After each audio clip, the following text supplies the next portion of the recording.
Series 9 is Capaldi's second season in the TARDIS, and it is his most confusing one. People have no idea whether to call it bad or good, or it's really a big debate. Is it good or bad? Let's see what I think right now.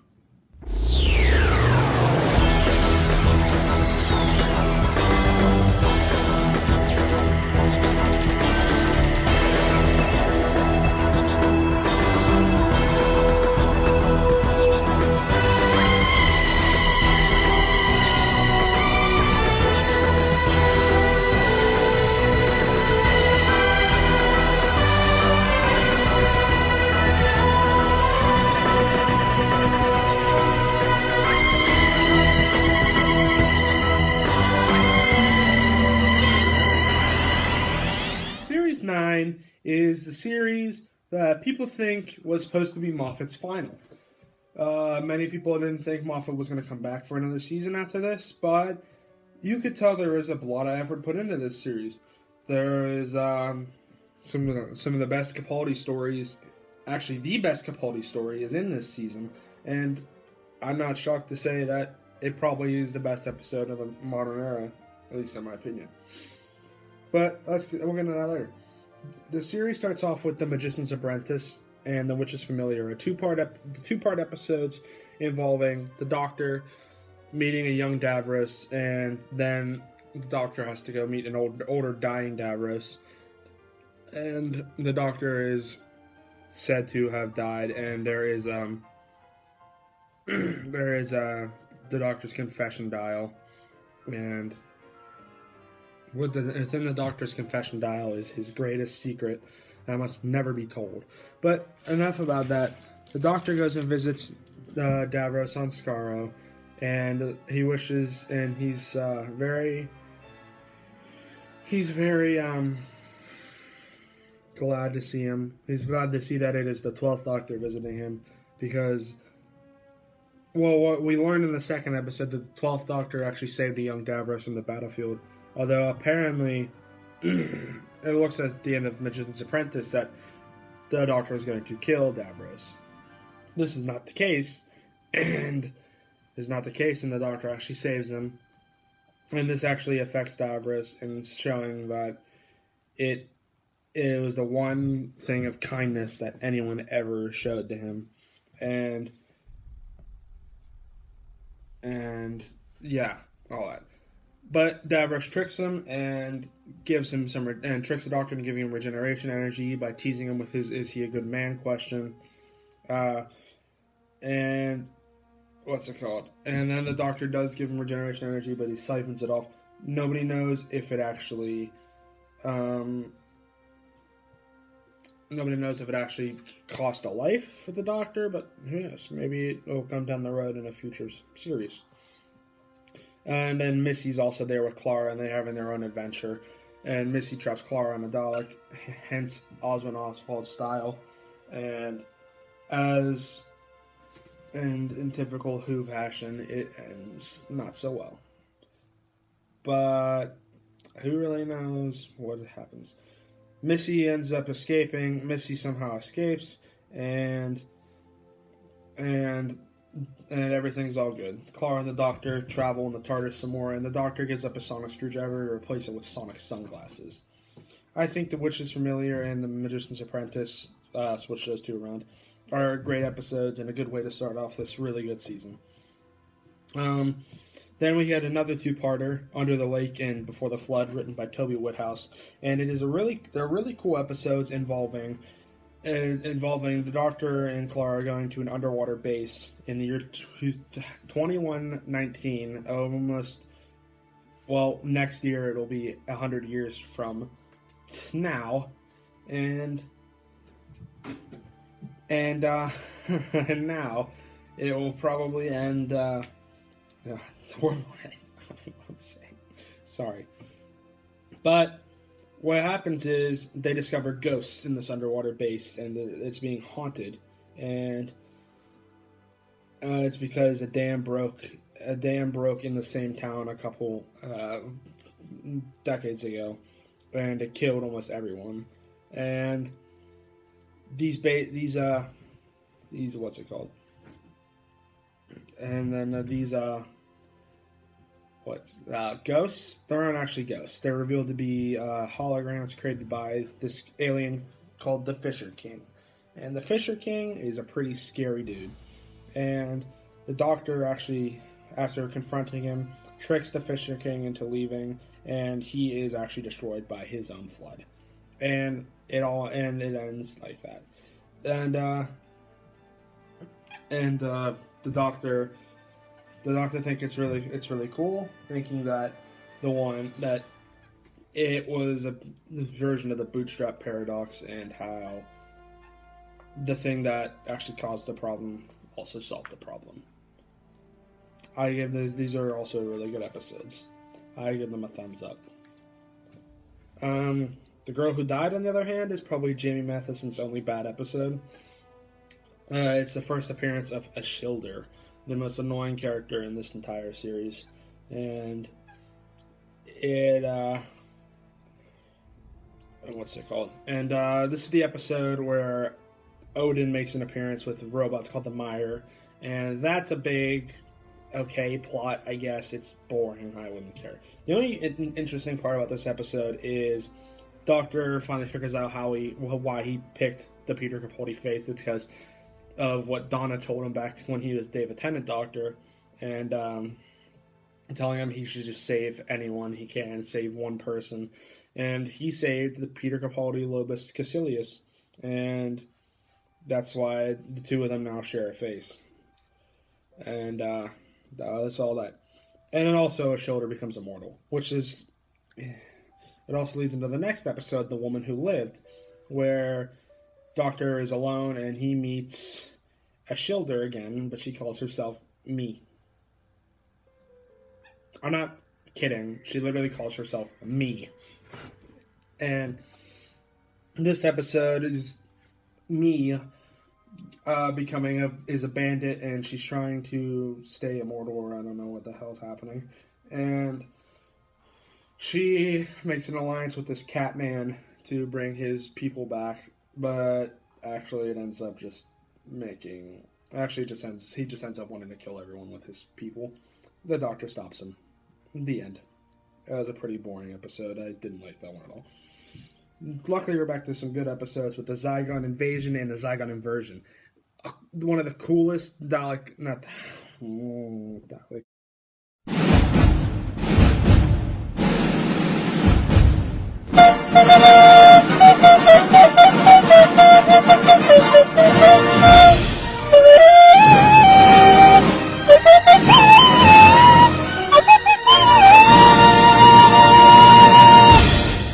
The Zygon Invasion and the Zygon Inversion just are perfect.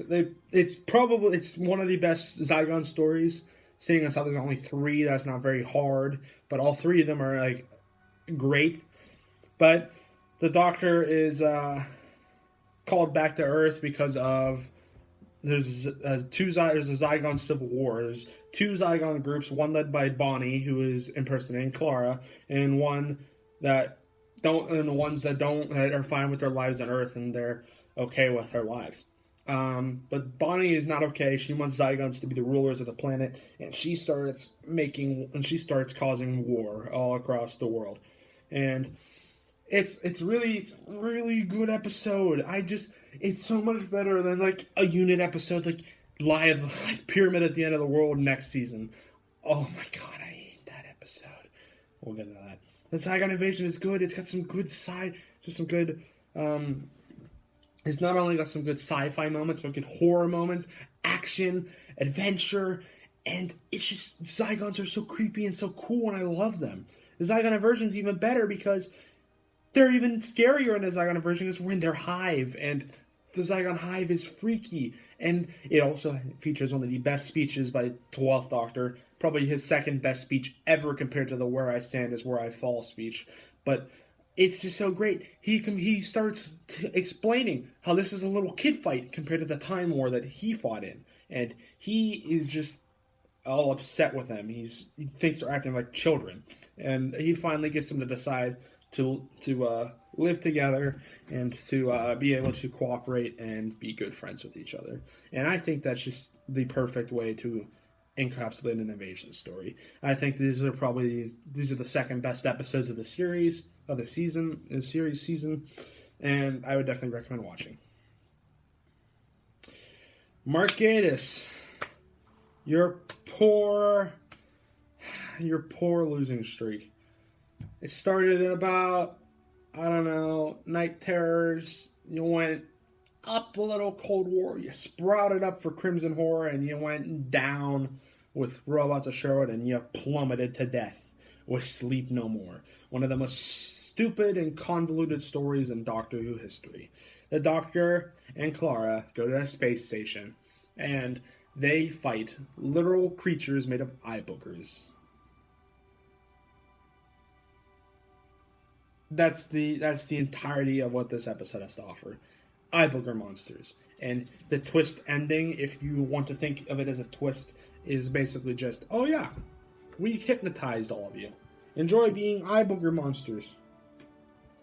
Well, I did not enjoy being an eye booger monster. And the fact that this episode doesn't have an opening title, like another episode I previously watched and was very disappointed in, only because it had no opening title and no TARDIS, but it's alright. I'm not mad. Luckily, Mark, you get a little... You don't end on a piece of shit stain. You do go up a little in your Series 10 episode, so I'll give you that. But I wouldn't watch this one for the hell of me. And now the finale episodes are pretty great. I loved them. Face the Raven features the return of Rigsy and also the return of a Shilder, sadly. And it also features them on a fictional street known as Trap Street. And it features Clara's death. Clara dies in the episode Face the Raven it's basically because Mashilder was hired by the Time Lords to bring the Doctor here so he can get trapped in his confession dial. So he can get trapped in his confession dial. And Clara dies because of it, because she thought she could save both Rigsy and her by taking on his execution sentence himself. She didn't know that it was irreversible when she transferred it over, and she had to die for it. And she dies, and it's pretty upsetting. It was a great episode. I liked it. But it's nothing compared to the next episode. Heaven Sent is by far the best episode of Series 9. The best episode of the Capaldi era as a whole. I might even go on and say it's the best episode of the entire modern era, because it's such a perfectly interesting concept. The Doctor is all by himself for the first time ever in the series. No other actors, no one else other than the monster itself. And the monster is this creepy old rotting corpse known as the Veil that the Doctor remembers from his childhood. The Doctor is trapped in this castle, and he has to find a way to get out of here. And he goes through many different trips, and he finds out that the only way to stop this monster that's chasing him is to tell confessions and truths that he's never ever told before. The Doctor goes through many hard things, and he has to find the mysterious room 12 of the castle. But the castle shifts and changes, and it's very hard to find it. But he eventually does find it, and he finds a wall of a very hard material known as... I'm trying to figure out. Asbantium, and it's 400 times stronger than diamond. And the Doctor, as he's there, realizes that there's been these skulls and there's been dead bodies and everything, and there would be no reason for there to be other prisoners if it's a torture chamber designed for him. And he realizes that he's actually been doing this for the past 7,000 years, and he's killed. He's not able to regenerate, and he's basically killed. But he's able to go and bring back a past version of himself as he arrives at the castle. And the best part of this episode is watching the Doctor's determination as he spends 4.5 billion years breaking down this wall for his determination to see Clara, to get home, and to find out who's torturing him. And he finally breaks out, and it's a very triumphant moment. It also has one of the best musical pieces of Doctor Who ever, The Shepherd's Boy, or as I knew it for a long time, Breaking the Wall, which is brilliantly reused in Series 10, The Doctor Falls, and Twice Upon a Time. And the Doctor finds out that the Time Lords were the ones trying to get him to find out. And he's very pissed, and he is out for revenge. And it was fucking awesome. I loved I loved Heaven Sent. It's probably the best episode it's definitely the best episode of the entire Capaldi era and of Series 9. And I would definitely recommend giving it a watch if you haven't checked out any of the Capaldi era at all. And then sadly we go to a little bit meh ending with Hellbent, where the Doctor becomes so cranky and unlikable that he rescues Clara, kills a man, and then he also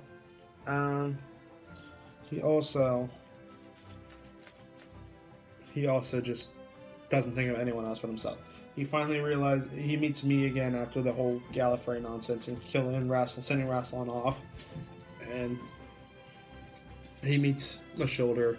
The shoulder tells him, "You have to let her go if you want everything to be well." The Doctor decides to wipe her memories of him, but it actually backfires, and he loses his memories of her. And it was all told from the Doctor as he's telling Clara in the Nevada diner. He doesn't know who she is, but she knows who he is, and it's pretty shitty, like Clara's ending in this episode compared to if they just let her die, if they just kept her dead and faced the Raven.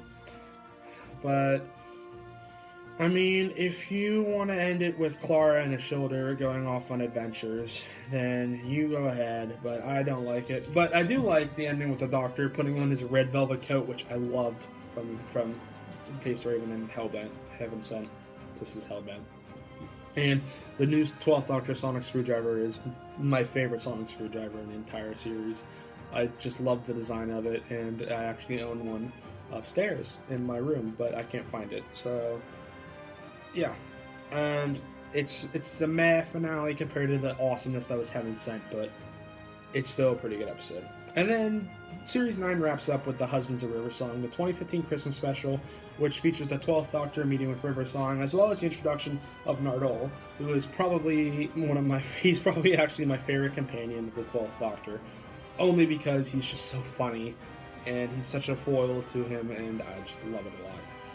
He's on the planet Mendorax Delora in the year 5343, and he meets River Song, who's apparently married to another guy, the King Hydroflex, and he has to perform surgery to save him, but River's actually trying to kill him because there's a diamond in his head that she wants to cash in to save some people, but she's actually lying to the Doctor, and it's all that. Now, the actual plot where the Doctor and River are, like, bickering because River doesn't know the Doctor is, because she doesn't know that he was granted a whole other regeneration cycle after 11, and it was all that. But the final scene, after all the cool stuff, with River and the Doctor at the towers, singing Towers of Beryllium, after how many years of teasing it from David Tennant's first step, after the River's first/last episode, and it was really awesome to see this. Most people thought that this was never going to be shown, and it was shown. And in my opinion, it's a perfect send-off to the River Song character, and the music, scenery, and just pure Capaldi and Alex Kingston's performances really bring this to a T. I love this Christmas special, and I love it. It's probably my favorite Capaldi. It's my favorite. It's hard because I said Last Christmas was my favorite Capaldi Christmas special, but I also like this one, and I also like Twice Upon a Time. Although the only Capaldi Christmas special I don't like is The Return of Dr. Mysterio, which I thought was pretty lackluster. All in all, Series 9 is a mixed bag. Most people actually consider it Capaldi's best series. I don't think so. I still think Series 10 is a perfect, almost Matt Smith Series 5 level series, and we're going to talk about that in the grand finale to the Doctor Who retrospective in the next one. I'm the Whiplash FX, and I'll see you guys next time.